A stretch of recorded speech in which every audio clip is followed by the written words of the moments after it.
sorry for the beginning. Hi everyone, thank you for joining us tonight. It's my first talk for ParisJS ever, so please be gentle.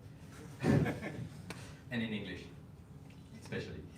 So we're here today to talk about event sourcing and what we do at Chauffeur Privé and how we do it, and especially present the library we've developed here to help us implement this pattern and easily implement it and deploy it on our services.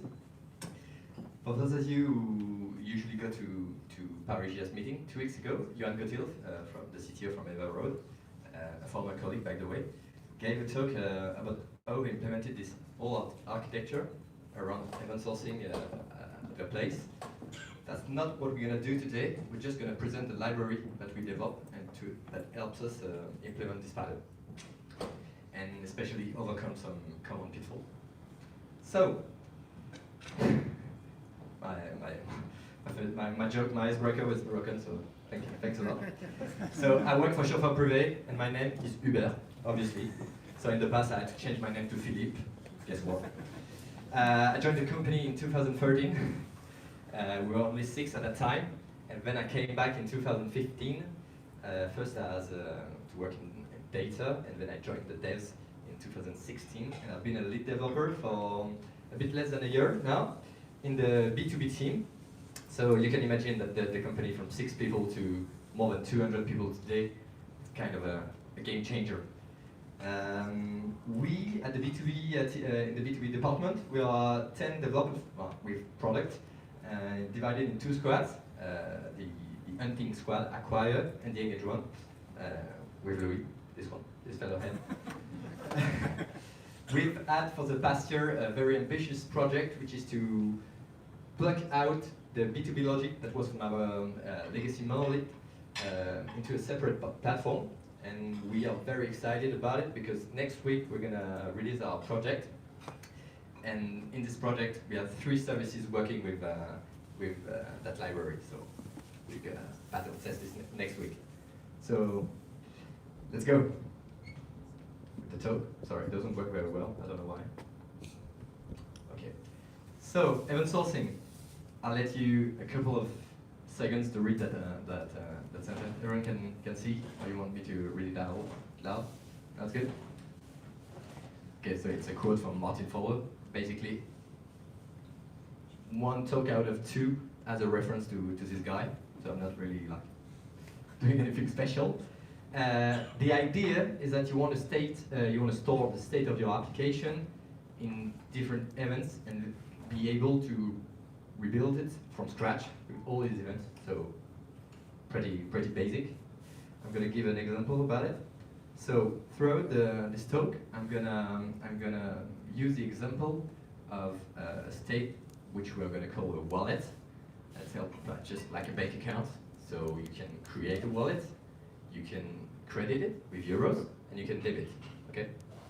So first event, obviously creation, then credit 30 euros, then another one, a credit of 20 euros, and finally a debit of 10 euros, which gives you the last state of 30 plus 20 minus 10, 40 euros.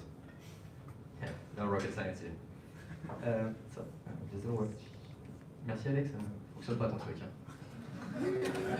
Sorry. No, it doesn't work. The pointer, okay. Does it work this one? Comment on fait? C'est où le pointer? Ah, cool, thank you. Okay, so quite basic. You can replay your events to get the state. You have only one state which is stored idly, but you can recreate the state at any time. So if you want to know what was the state of your bank account on Monday at 2 a.m. on that particular year, you can redo it. So it's kind of great. So what are our special needs here at Chauffeur Privé? The first one is to archive that data. Historically speaking, we had what we call a collection we called admin actions. So every time we did something on the companies, for instance, you wanted to change a name or change a contact email, we had this line of code like store admin action, type, and the value and everything. But so we had a lots of holes in the system, so we could not recreate everything from that information, and it was kind of cumbersome because we had to put it everywhere, okay? But with our library, you don't need to do that. Every action that is successfully reduced will be stored. Second part, the ability to replay the state and the history of your state. That's more for the debugging part. So imagine you have a ride. So what we do here, we have rides, and we want to be able to know what was the state then when the driver like accepted the quote, the ride. You know, you want to. Today we can't do that because we have a big document and we write like accepted at that time, but we lose lots of data. So with that, we're like bulletproof. And the last part is concurrency. It's more of a technical aspect.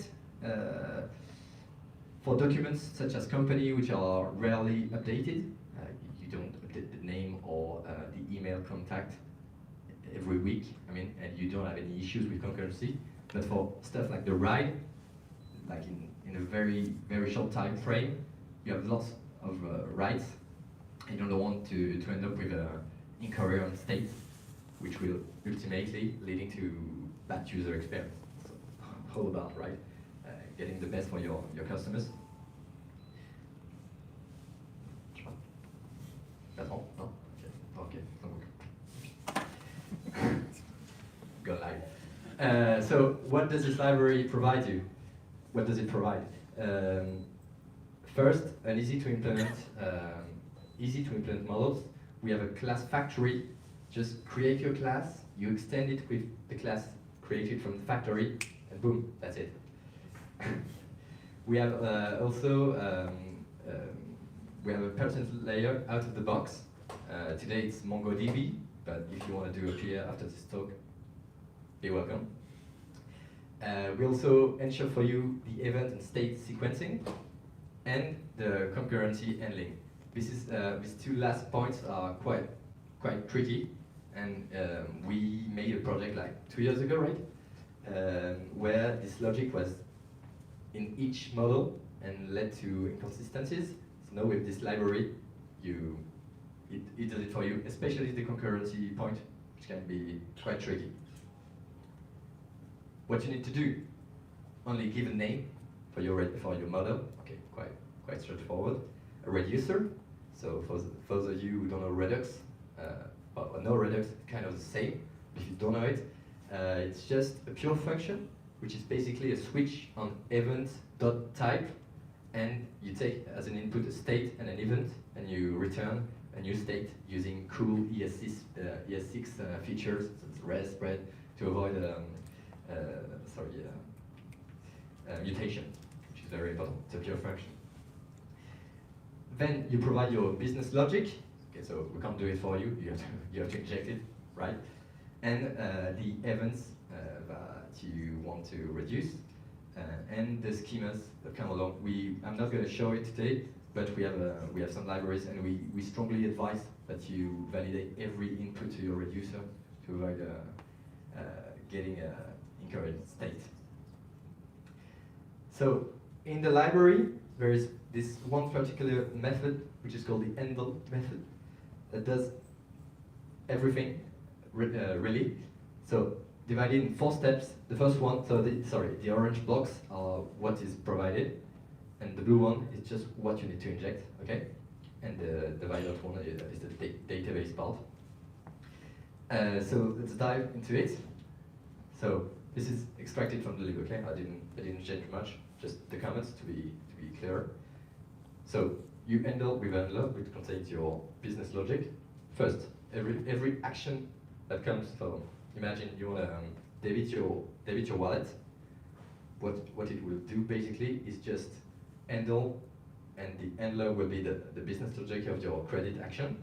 And then first thing, just get the state. Okay, so you can recreate it from all the events that you have, and for perf reasons, we also store the state. So state I plus all the subsequent events reduced lead to your state, the current state. Okay, everyone follows. Okay.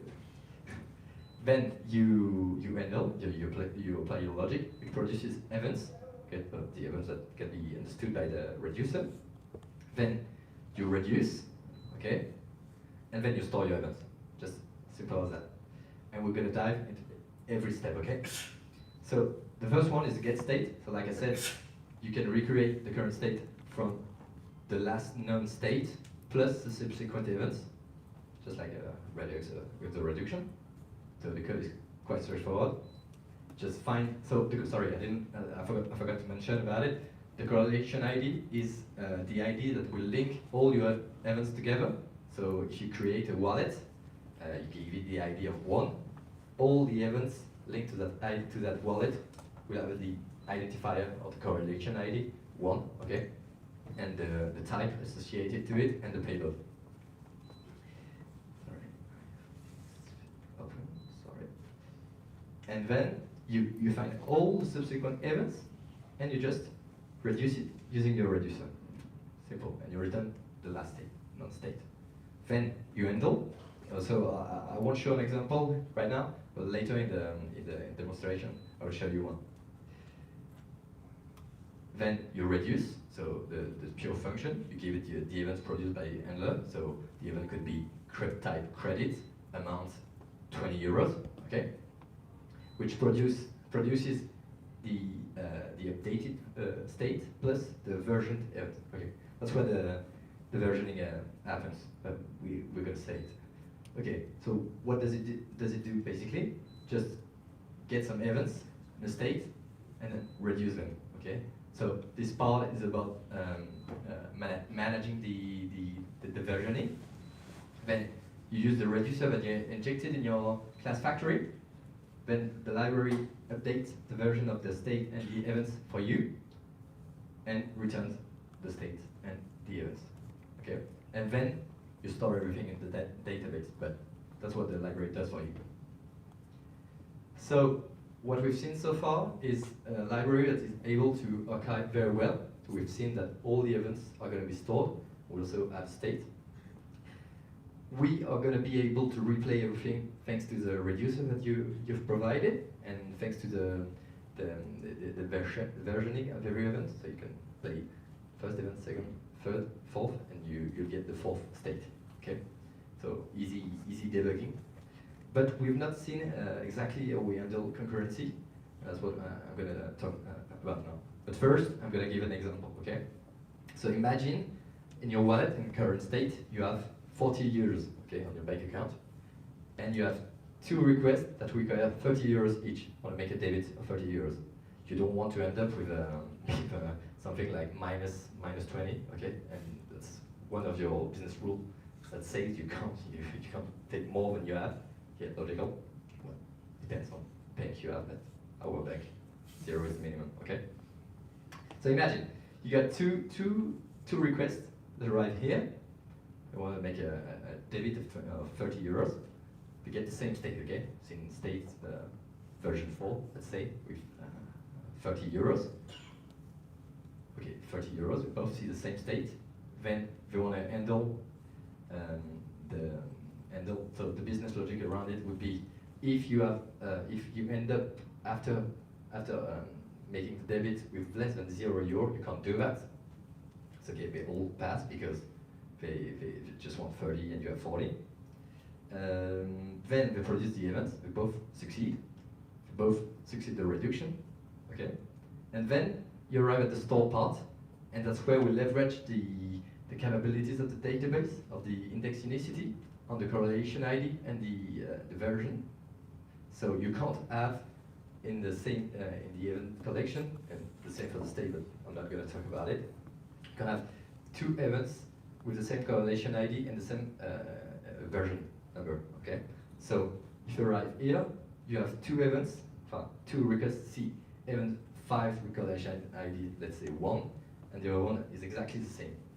The first one is going to be successfully stored. The second one won't. Okay, so that's how we ensure concurrency, right? Any questions so far? No. Okay. So now we're going to see I made a tiny project with the implementation of the wallet. And through an API, I'm going to create, so I'm going to show you, I'm going to create, credit our wallet, debit it. So we need a reducer and the events, and the API is already on. Sorry, I forgot the business logic part, but you'll see it right now. So,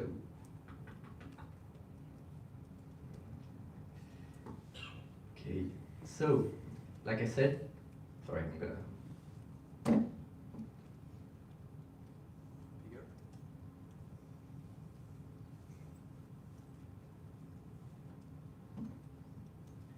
So, this is our wallet class, which extends an event sourced from the class factory. You only have to provide the name of your collection, the reducer, and some options, which is just the name of, in this case, the name of the correlation ID. So we're going to see what the reducer looks like.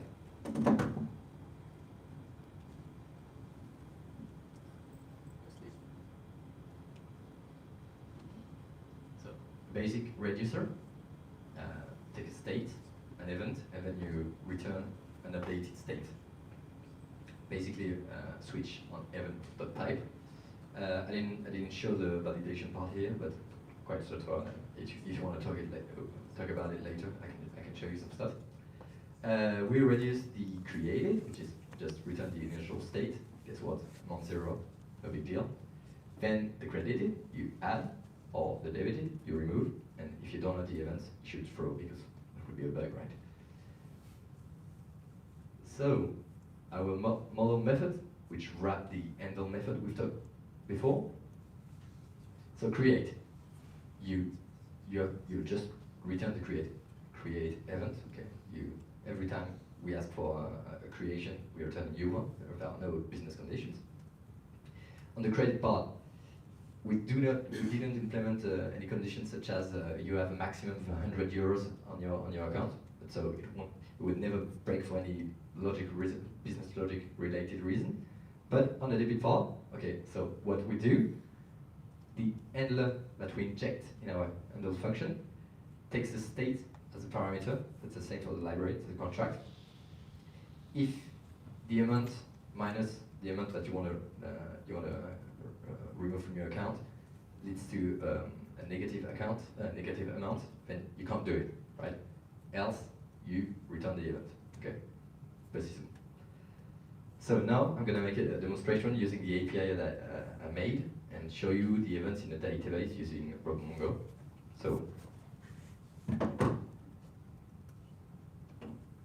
I'm using Postman and RoboMongo. Okay, we're here. So I got two collections: wallet, which are the states, and wallet events, which are the events. Okay, so both empty now. Whoa. Nice. I made a tiny script. Okay, so this is the post API / wallet. Creating it. Okay, worked. Amount 0, version 0 of the state, right? And the ID. Okay, so I have interpolation here, so I didn't have to copy paste. Cool. I also have a get function. Okay, so providing the ID. Okay, so still amount 0, version 0, and the ID. And now I have a put, which is a /credit. So I want to add 20 euros. Okay, good. Then here, the state has version 1. Okay, so I'm going to show now the database. We now have two events. The first one with version 0, which is just creation. So these are internal IDs, so you don't need to focus about it, so I have to mind it. And the other one that just made, I call it the credit API, it's a credit of 20, and in the state collection, okay, one document and 20 euros. So let's do another one.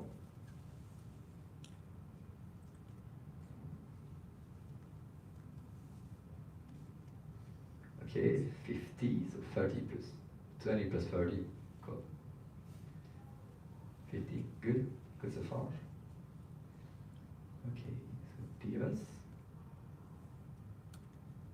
Okay, a new one, 30, in the state. 50, and version 2. So see version 2 here too. So now I'm going to show the debit part and the implementation of the business logic. Let's do a simple one. So I want to make a retrieve. I want to retrieve 40 euros. Okay, it's good. Now I have only 10 euros left on my account. Let's check it out. Okay, new one, 40. And it's a debit.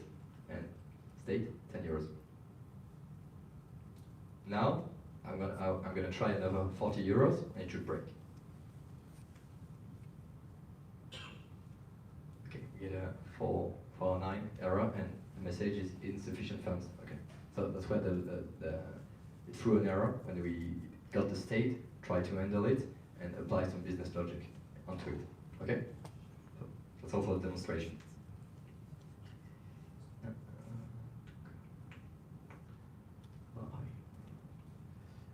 So, okay, so that's what we've done so far.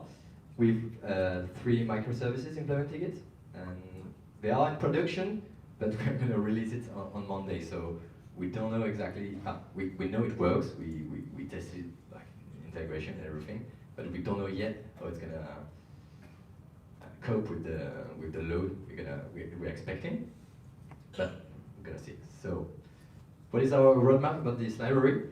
We would like to open source it in early 2019. It's kind of bold because we have a tight coupling with we have our own libraries, and especially on the database part, which uses Mongo and a wrapper around Mongo that we did here. A tiny caveat, which is, have you seen the handler function can returns an array of events? We usually just return one event, but if you try to return 2, 3 or more, you'll have to insert many with Mongo, and the issue with that is that you cannot ensure concurrency. So it's tiny. Maybe you're going to be able to fix it with the transactions in Mongo, but don't know yet. We have to test it. And like I said, the performance impact we still don't know yet. We used Gatling last week to test it. We didn't have any problems. We could see the effects on the concurrency and see the rejection of 2 concurrent requests trying to insert the same version with the same correlation ID, and it didn't work. So well, it didn't work as expected. So that's good. Thank you very much.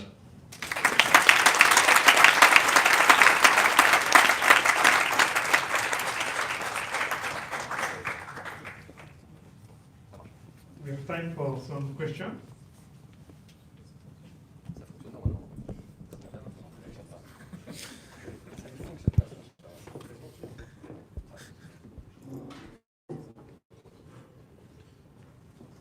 There are questions? Hi. I had this small question.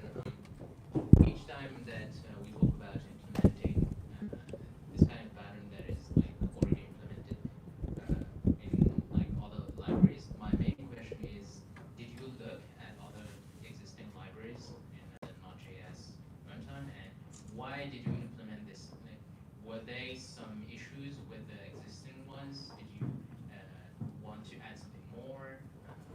What was the basic factors?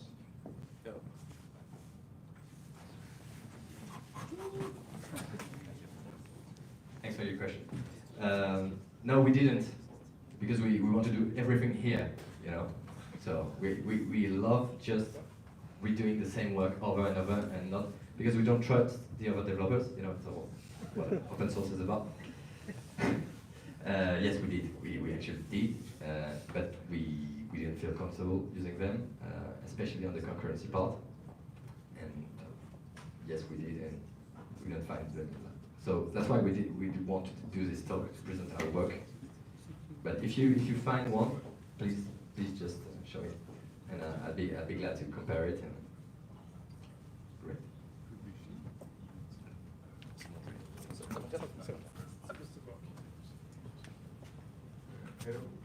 Hello. So about the handle function, did you look at the to implement it do you get the Redux middleware? Because it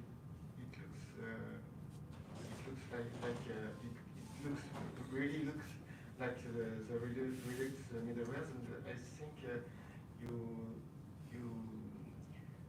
told you said You wanna see that the code? you said that when you had multiple handles, it was a problem. Multiple events which are produced by your, Yeah. but it's more of a database issue more than a Redux thing. And how about did you take a look at this at the Well, honestly, no. no, because it really looks Well, like it. Yeah, I don't. Yeah, I don't know if we need that. I mean, like we wrap it around, and I don't see what the middle would add. But if you want to talk about it later, yeah, I'd be glad to talk about it.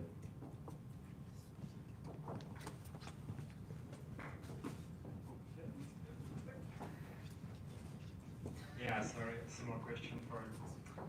You talk about the concurrency stuff and the unicity about the correction ID and the event and the version. How do you handle the way of the other requests? I mean, if you have two requests coming, how do you know which one is the first and which one is the second one? Sorry. Well, you never do actually. You never know because it could be fun. I mean, your system has to be to resist against this kind of stuff. So I don't know. There could be like from two.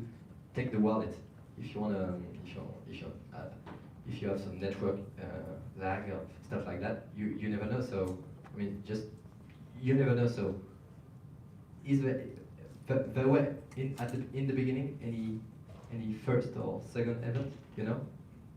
Just the first one that succeeds. I'm not entirely sure that I understand the question. Oh, it's okay. But if your system needs to have, I don't know, like action 1, then action 2, that shouldn't be the responsibility of this library to handle that kind of stuff. It should be before. I mean, the first microservice, for instance, should make the first call, then the second one should make sure that the first one succeeded before making that call. And it's all related to idempotency, stuff like that. Yeah, but just asking myself because you were explaining the way with the minus and the bit correct stuff. Yeah, you get plus 10, minus 10. But in some case, you have like two requests coming, like one with plus 20 and the other one with minus 25. The plus 20 should be the first, but can the second one. Okay, so actually, I didn't show it there. I think I get your question. So if one, you don't just handle that, you also have a retry mechanism inside the library that I didn't show because I want to keep it short. But you can, in the configuration, you can define a retry delay. So if you have the first one that succeeds and the second one which just failed because of the unicity system, just goes back to the get state, gets the new state, then starts all over again and gets a new version number and then gets stalled. That works. But I didn't show that. Yes, good point. Thank you. Thank you.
Good evening, everyone.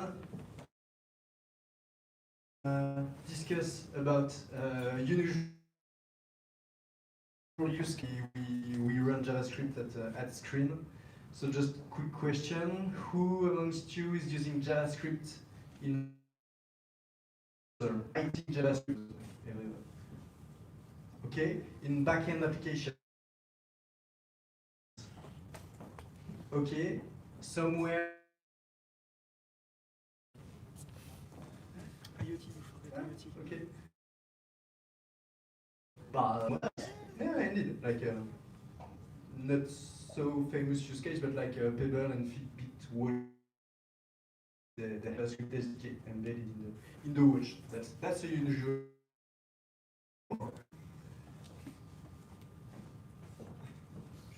Okay, thanks. Just practice back. Forward. It works with the live. Ah, okay. Forward? Yeah, forward. Yes. So I'm GB. I'm a CTO and co-founder of Screen. I was a security Apple Red Team for 5 years, and that's where I met my and from the Screen.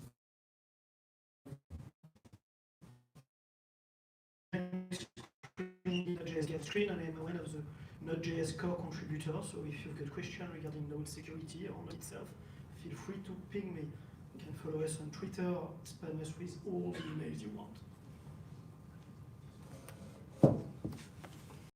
Thanks. So, yeah, we're hiring and we do low-level stuff with Node, but we also have a React dashboard, so feel free to take a look or chat with us after. So, why are we using JavaScript and TypeScript? That's like the first part of this presentation. Just a quick word on Screen. My goal is not to sell you the product at all, it's just for you to get our business use case and just for you to get why we do these crazy things with JavaScript. So basically, we are like New Relic, but for security. Right?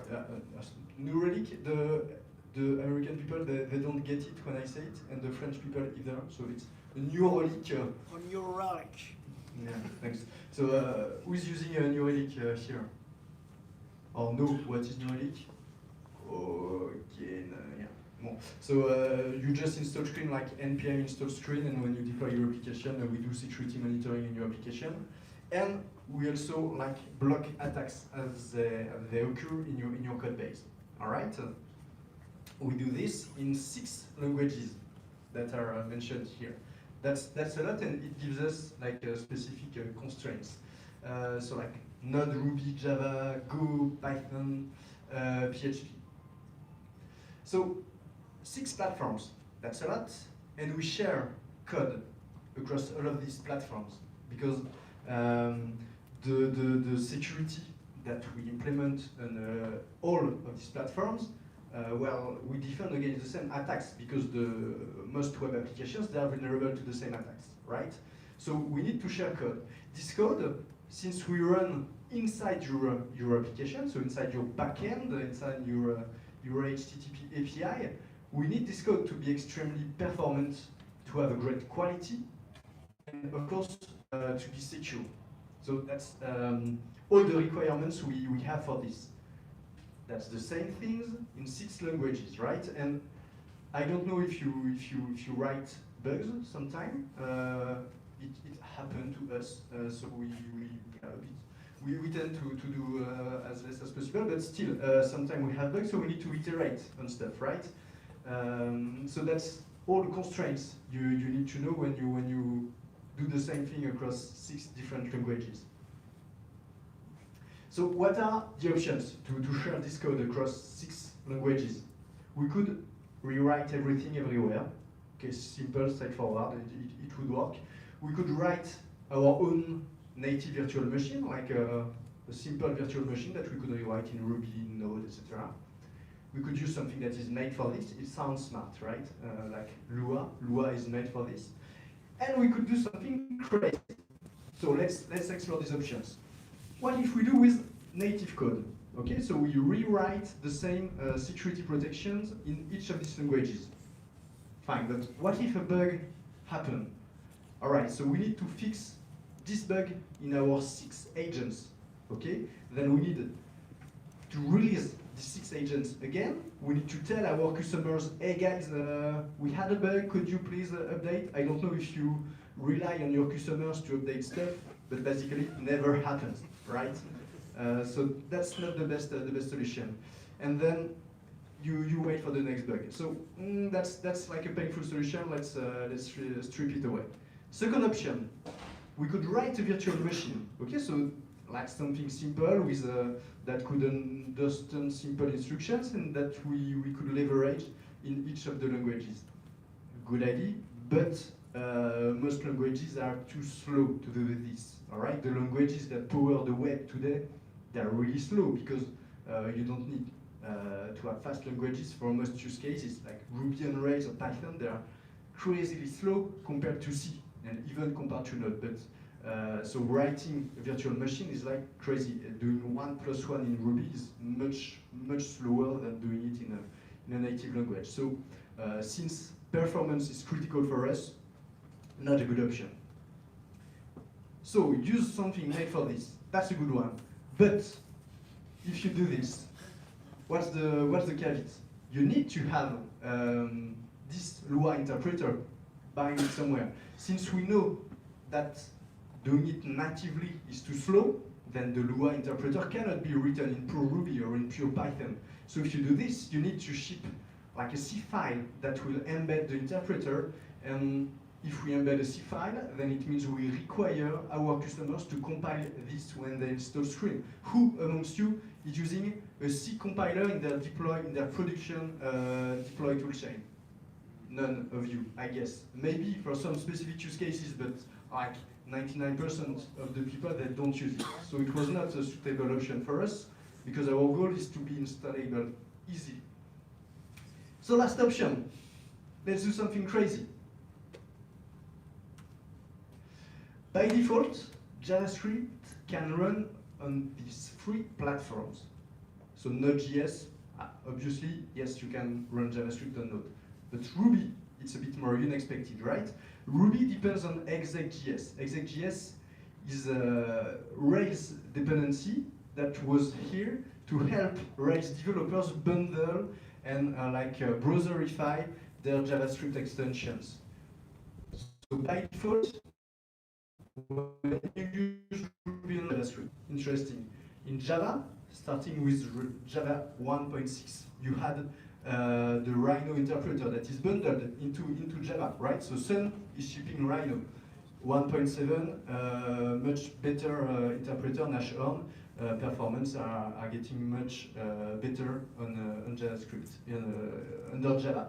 So for 3 languages, we have JavaScript by default. That's super cool. For Golang, Python, PHP, it's a bit harder. So Golang, we are just writing it. So we haven't worked on it yet. Though Python, PHP, it was quite easy because Python, we just bundled a simple Python to Ruby JavaScript interpreter that was similar to the one used by Ruby on Rails, that is very performant and lightweight. And we ship actually the same in PHP for some reason. Happy to chat about it after. So we have decided to use JavaScript for this common like Pierre de Rosette, Rosetta Stone for all of these environments. So if you go this way, you have a lot of benefits of using JavaScript beside other languages such as Lua, for instance.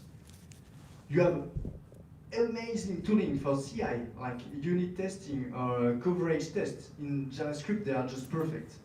You have a lot of great tools. Also for building stuff, you have Webpack or Browserify. You have a lot of compilers that can optimize all the things in JavaScript. Amazing. You also have a huge set of JavaScript native libraries, like NPM is infinite, and so it's very, very easy to pick any library and to browserify it and to have it ready to be shipped. Debugging tools. Yeah, other strength of the JavaScript ecosystem. And then it's a widely known language. If I was writing Lua security rules for screen, it's much harder to hire someone who wants to do Lua and write Lua than someone that wants to write JavaScript. And actually, we don't write it in JavaScript, we write it in TypeScript, because as I told you, the security and the quality of this code is critical, and so the amount of quality added by TypeScript as a static language is really helpful for us in this case. And last but not least, for these rules, we rely on V8, which is Google JavaScript engine, and which is one of the best engine in the world, as Vladimir will tell you. I don't know if I will go that far, but the question, and yes it is. So let's check a bit how V8 is fast, why it is fast. So is JavaScript a typed language? If you think so, raise your hand. Okay, you are wrong, but that's something else. But V8 is a typed engine. What does that mean? That means when you run a function in V8, V8 will make type assumption about the signature of the function. And then it will optimize the function based on the signature assumptions. Okay, how does it work? So let's take a simple function we'll call myfunc, because I like owning functions. And as you can see, it's like one of the dummiest JavaScript function you could write. It adds things. If it's a string, it concatenates strings. And if it's numbers or anything else, it uses the plus operator on that. And because we want to be fun, we run that. Oh, forgot the loop. Sorry, so we put that in a loop and we run that 20,000 times with integer. And we run that with these options on Node.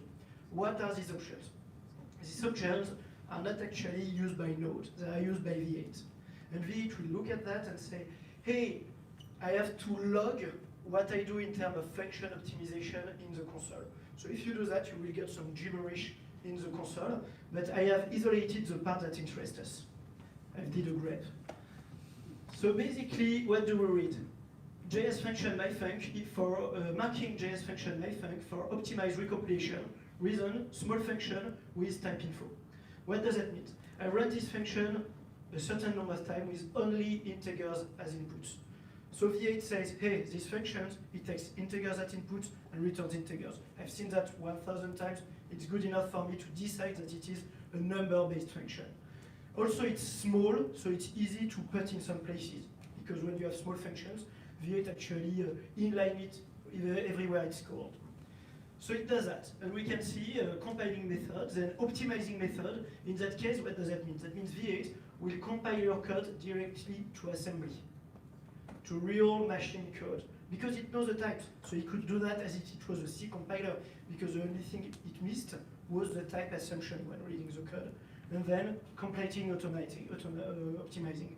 Cool, and now the function works even faster. And there is even a way from your code to force V8 to optimize your function as you will. But that's advanced V8, and I will not get into that right now. But on the next slide, the code is optimized. But what if a mean troll started to push strings into the functions? Because the function has seen only integers for so far. And at one point, someone mean say, hey, let's put strings into that. And V8 is desperate, because V8 believed it was a number-based function, and now it becomes a string-based function. What the hell? So what happens is that we will run, but we will use trace deopt. Trace deopt is the opposite of trace opt. It's trace deoptimization. And once again, we get some gibberish, but there is one line that interests us, deoptimizing the function. So V8 says, my heuristics I made of this function was wrong.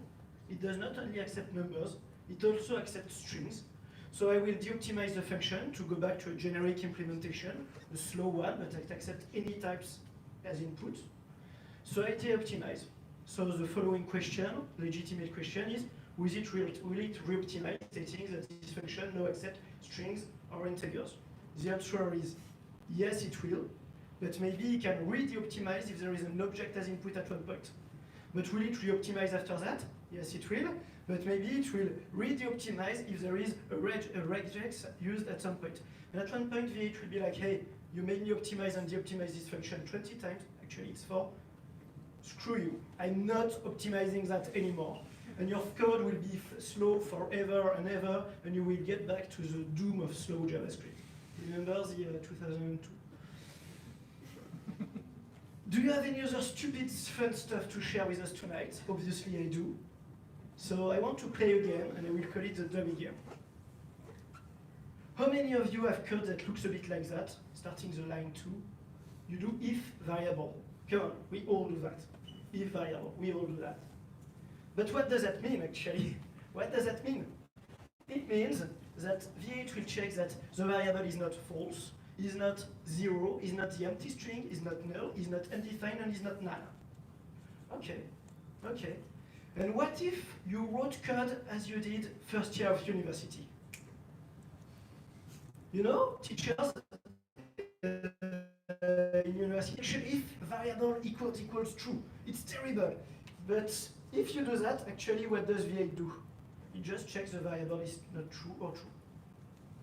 So the amount of code generated to do the check on the left-hand side is much higher than the amount of code generated to do the check on the right-hand side, right?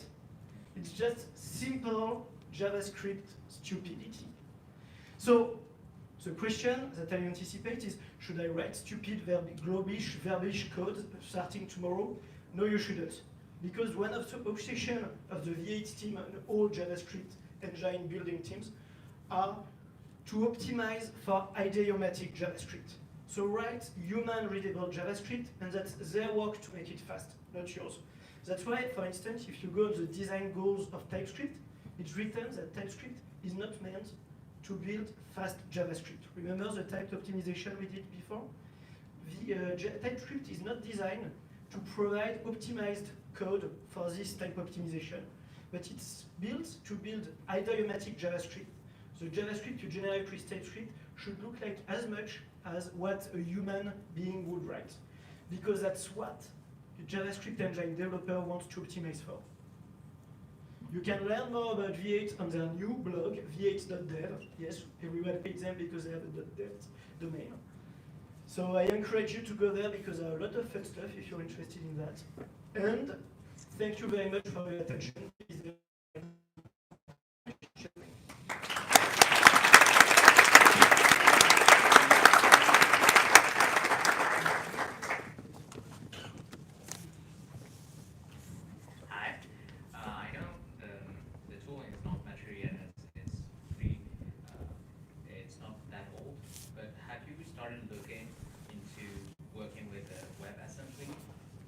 Great.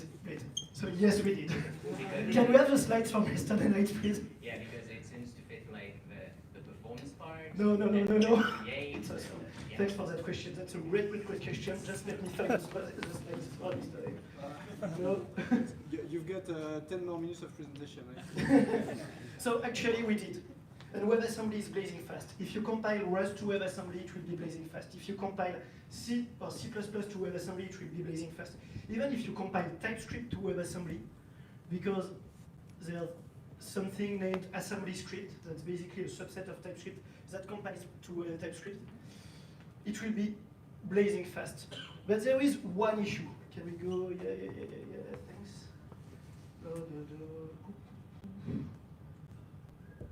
For instance, that's numerical operations compiled from Rust to WebAssembly, from assembly script to WebAssembly, and just run in JavaScript.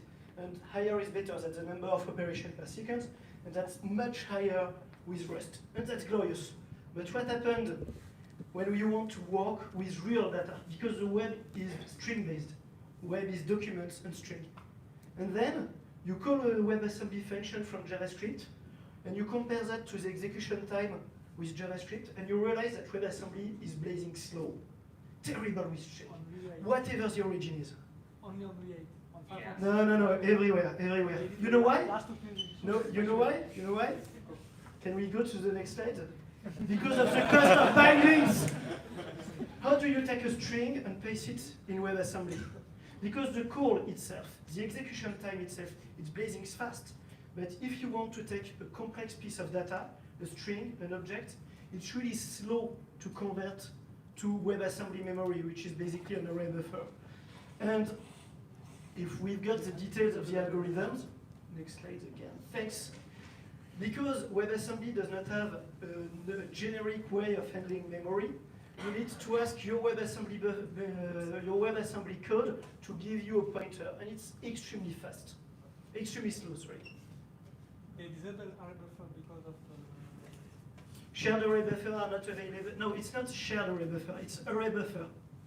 Shared array buffers are thread safe. That's why they have to disable this. But the last blog post they did, they were talking in 2019 they will enable again, and it will be crazy fast.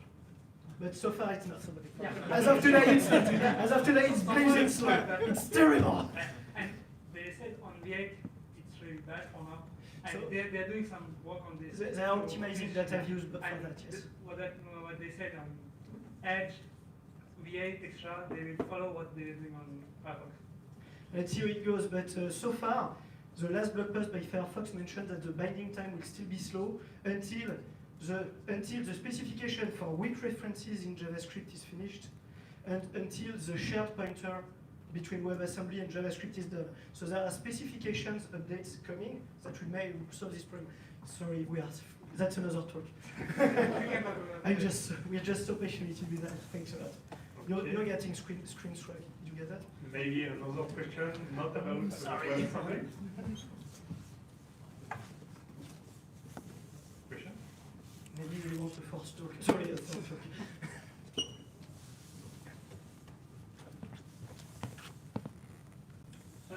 What are you going to do with Java in Java 12?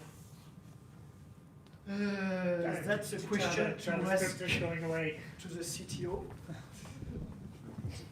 So how are we gonna do it in Java 12? Well, it's quite easy to. Or whenever they drop national. Yeah. So there is no evidence that they will do this. They've said that. Yeah, but they've said a lot of things.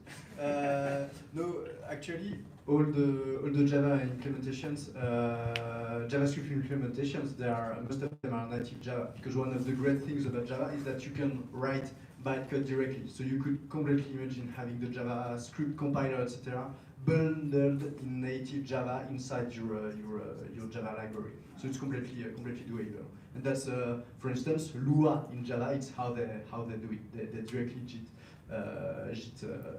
bytecode from there. Okay, maybe a last question. No. Okay. Thank you. Thanks.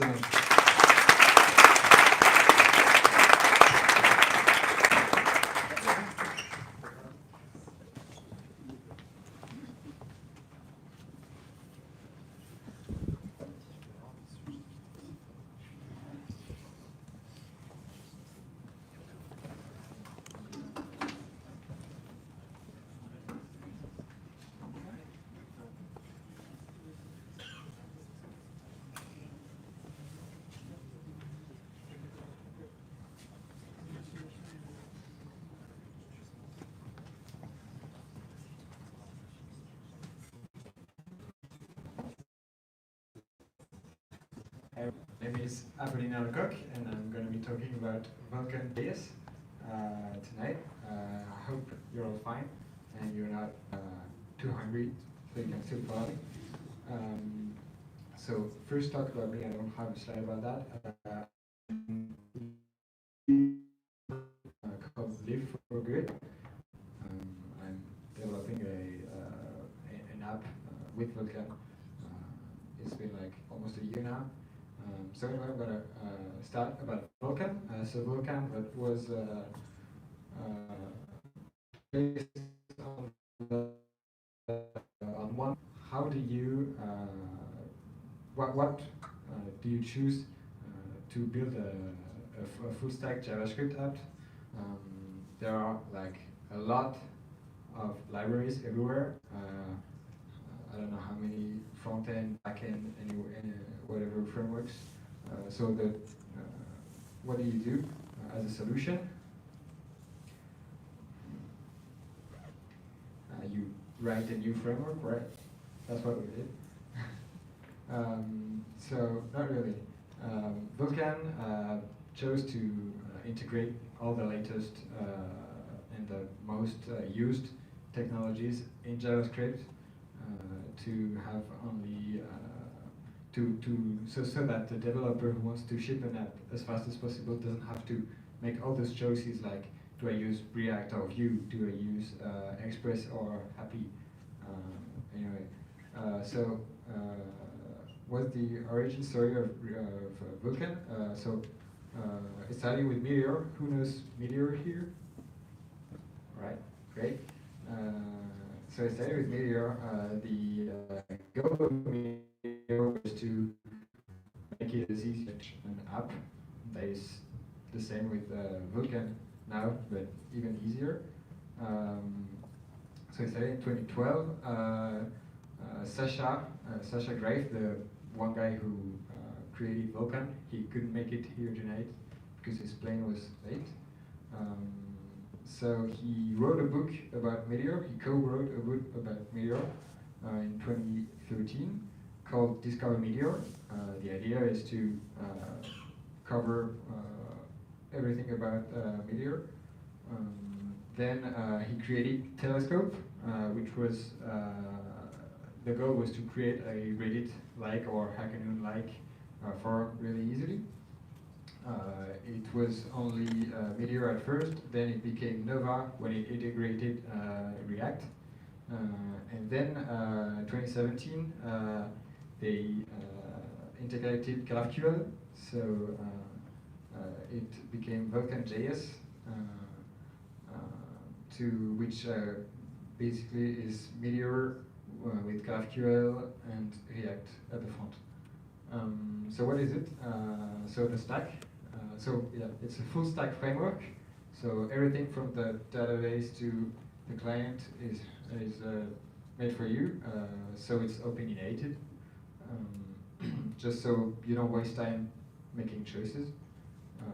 And of course, it's always fully customizable. So if you don't like something we chose, you can check it, you can change it and write it yourself. The stack.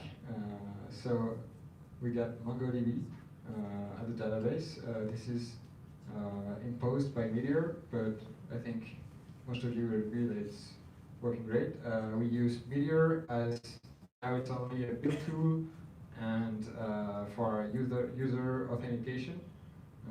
We use Apollo to generate a GraphQL server, and on the browser we use Apollo client just to request, and then Redux is our store and React at the front. So it's widely used technologies. You have Node and Express on Meteor on the back and React, Redux on the front. So it's pretty common stack. But then everything is done for you. So what does Vulcan does for you? So I've talked about user accounts. This is literally already in the. Oh, it's not working. That's weird. Okay, so this is supposed to be a video.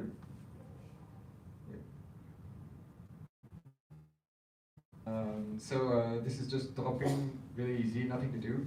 You have email password authentication. You have login with Facebook, Twitter, GitHub, Google, and OAuth if you want to implement it on any other server. So this is done for you. We have automatic GraphQL schema generation. So what you do is here you write your data schema in JS, such as the JS object, and then when you create the collection, everything is done for you from the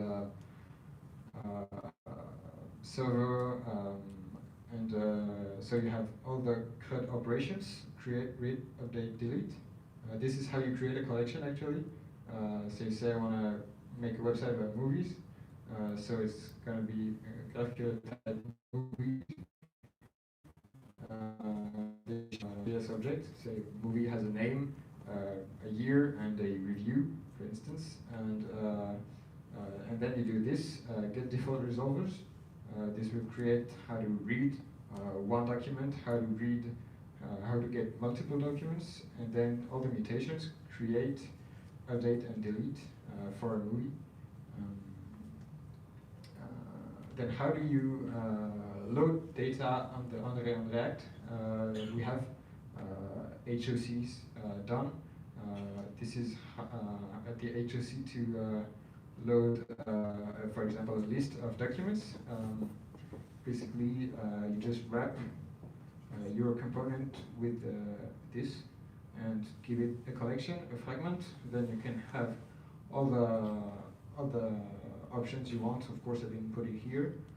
So you have data loading really easily. How about updating? Well, we have automated forms, so you can never code a form again. You just declare it in your schema. This is how you make a new form. Like I want to declare a new movie. This is how you edit one. This is the document, the ID of your MongoDB document. And then it gets all the fields. It does everything. This is how it looks, for instance, in a so basically, it loads the data, it does everything. You can add callbacks everywhere if you want. It's fully customizable too. Then you're asking me, how do you validate? How do you, how does permission works? Can everything just change stuff in the database? Well, no, obviously. We have a very granular permission system. We have groups. The three basic ones are guests, which is non-logged people, members, which is people anybody logged, and admins, which is like super user. And these three rules are people who can read the field called name here, people who can that field, and people who can update a document, this field in this document. You can put like a group or basically any function here, like this is, so here anybody can read it, logged in members can create a new movie, and only admins or those who own the document can update it. And basically everything here is done automatically. What else? We have internationalization of the browser done. Here you can see two features actually. It's two features in one, because we have the local static strings internationals here between English and Japanese. Get in touch, I think is not in the database, but here you can see also the stuff that is in the database, like the title or the name of that apartment, for instance. It gets updated too. So we have like also in DB database internationalization made really easy. Just have to declare that this field is both Japanese and English, and it will handle stuff for you. And a lot more too. There are tons of stuff. Server-side rendering, pre-made components. We've seen forms and login. There's also data table or just a component, pretty basic to just show a document. Powerful debug tools, service integration. I don't know which ones I can say. Like there's Cloudinary, there's a few others, error logging, etc. Not screen yet. Community plugins, because Vulcan is based, like the build to Meteor is based on plugins, so you just on packages, so you can just write a Vulcan or Meteor package and everyone can use it, or just use the other people's plugins, which is pretty cool. Theming, of course, you can always do whatever you want on the client to adapt to your style. There's actually a plugin that does everything for you to be set up with Material UI. There's email, newsletter, and email templates to just name these. There are a lot more. I didn't get everything. It didn't fit in the slide. Finally, we have a getting started tutorial, which is great because it's written in Vulkan, and you actually change the code inside the code of this package to just move along on the tutorial, so it's pretty cool. Anyway, I hope you enjoyed this talk. I made it short. Now, if anyone has questions, I would be glad to answer it.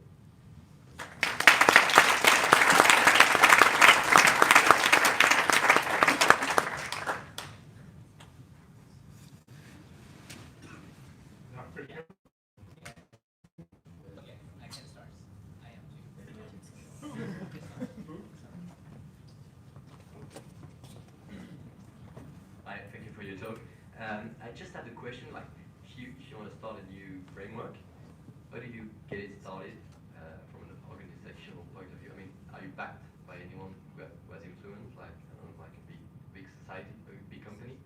I mean, how do you want to make it a big thing and all right, so how used by many people? Okay, so far you've seen that Vulcan is like 1 year, bit more than 1 year old.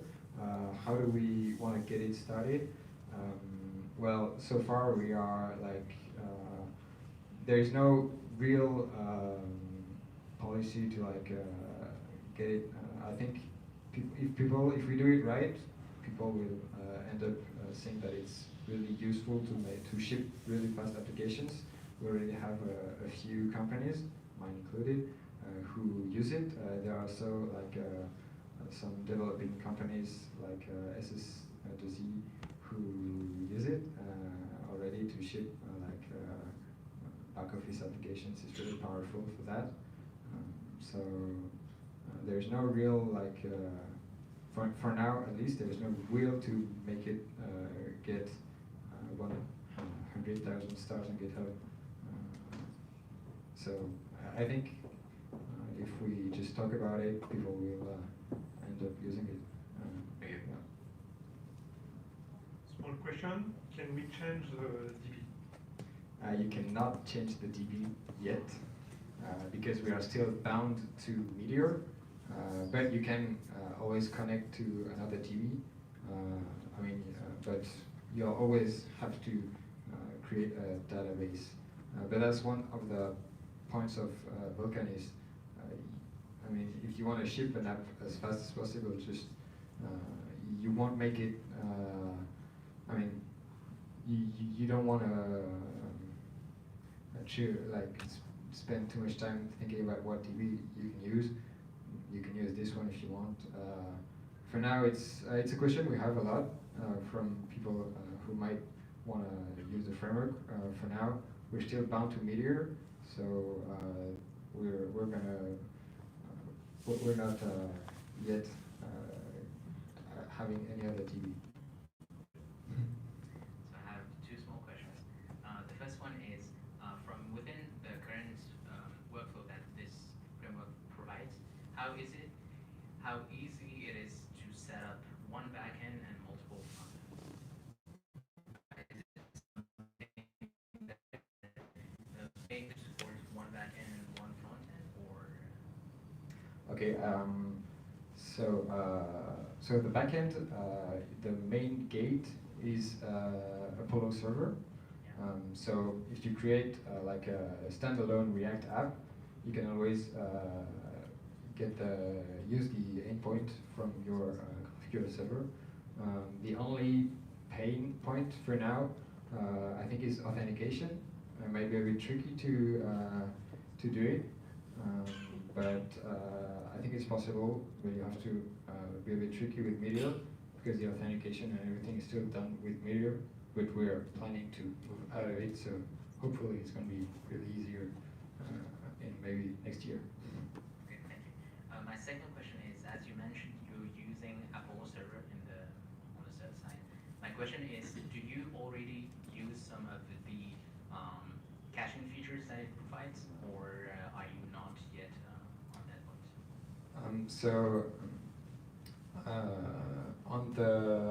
You mean on the server, right? Yeah. Yeah. Okay. So obviously so on the server we have caching features. Yeah, actually we do. Okay. And you use those provided by Apple, or are there custom ones to your framework? No, they are used by, we are using the ones by Apollinaire. Okay, thank you. Okay, another.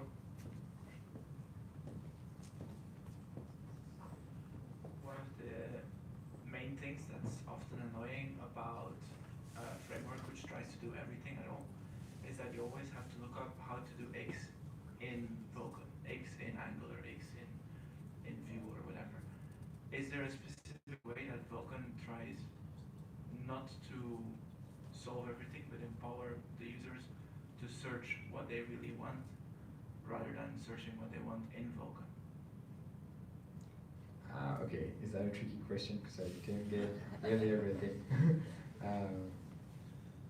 Could you rephrase it maybe? So I was wondering, since the philosophy that you said earlier is to ship really fast and build as much as possible in Vulkan, but there's always going to be a whole lot of code decisions that you still need to make yourself, regardless. But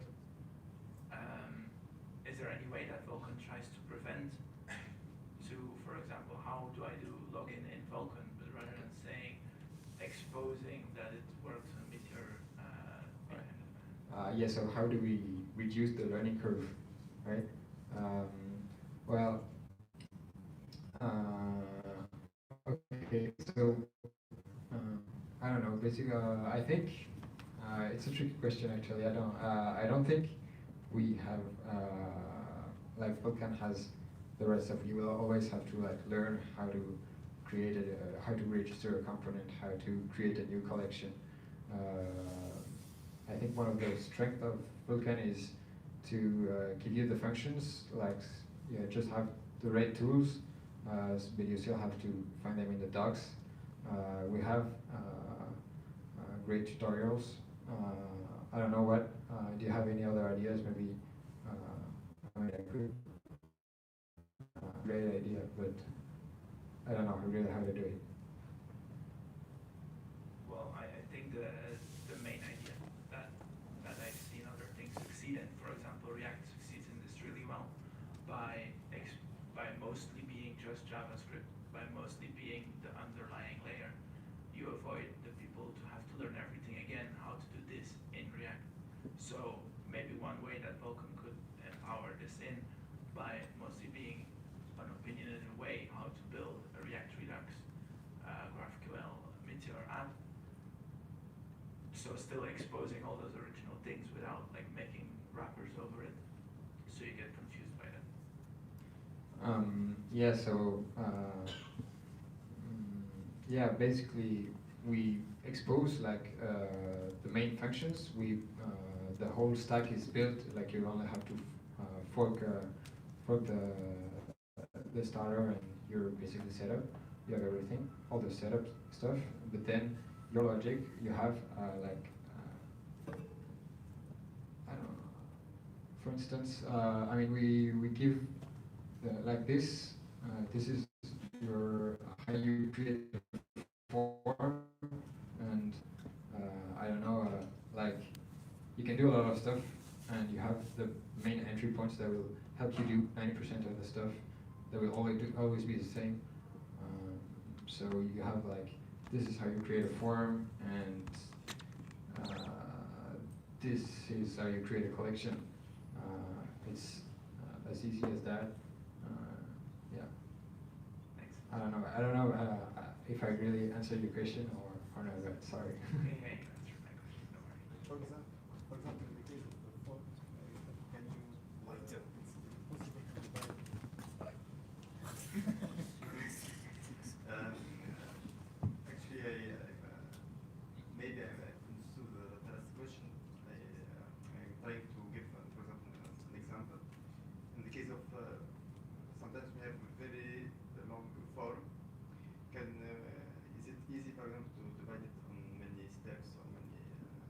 Okay, funny question because that's what I had to do first when I started my app with Vulkan, because it was basically a huge form, and I wanted to split it into different pages because so it wouldn't be as heavy on the client. So that is one of the, like, let's say 10% case for your form. Like 80% of your forms will be just one page.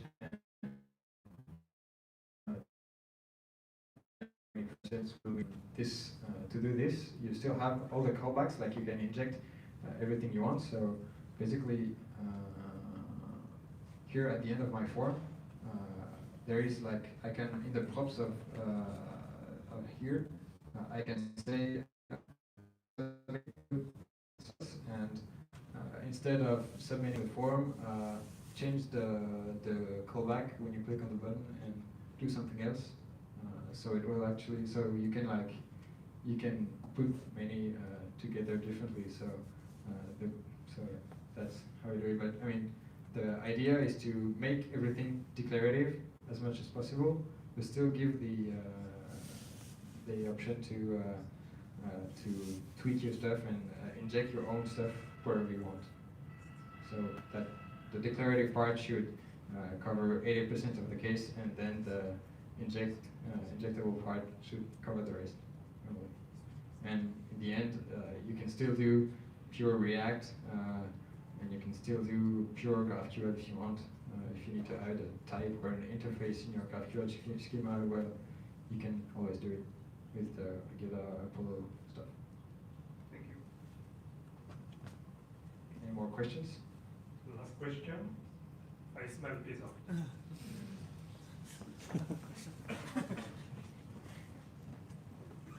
So I swear this is not a trick question, but my question is, as this framework provides like everything from you, like from server to the client, what does the GraphQL part really give you more? Because basically, to me, GraphQL is really interesting when you have like really a cooler like the development teams from the front end to server that are really separated. Do you think like features such as like the tooling and the fact that the schema is typed and stuff like that is worth it's enough just to do that? Okay, so I think the real advantage of GraphQL here is probably powered by Apollo, because they do great stuff, and you have like now with Apollo client too, you have the store is automated, so you can have 20 HOC that do the same request. In the end, you will only do one request. But also I think the flexibility of GraphQL is really great on the server. So that's and also well, it's the big hype also. So it's cool to have it. Okay, thank you.